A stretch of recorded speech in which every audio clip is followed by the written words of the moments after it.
Few dishes are as iconic to Wales as Welsh Rarebit. At first glance, it may look like simple cheese on toast, but it's so much more. This savory comfort food dates back to the early 1700s when it was known as Welsh Rarebit. Despite the name, it never contained rabbit. Instead, it was a playful nod to the idea that cheese, not meat, was often the centerpiece of a Welsh table. Dairy has always been an important component of the Welsh diet. Archaeologists found dairy residue in Pembrokeshire pottery as far back as 3000 BC, and milk and dairy are an important traditional food for the Celts, especially at Imbolc, a cross-quarter festival the 1st of February every year marking the coming of spring. Far more than cheese on toast, Rarebit has endured for centuries as a symbol of Welsh identity.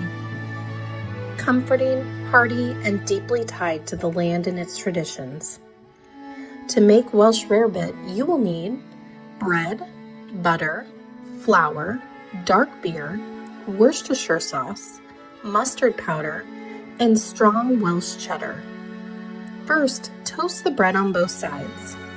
Melt the butter in a saucepan and whisk in the flour until it's mixed in all the way and not lumpy. Pour in the beer while whisking. Then add the Worcestershire, mustard powder, salt, and pepper. Add the cheese and stir until melted and smooth. Take the pan off the heat and transfer the cheese to another bowl to cool a bit. Spread the cheese mixture on the toasted bread. Broil in the oven until browned. Serve warm and enjoy.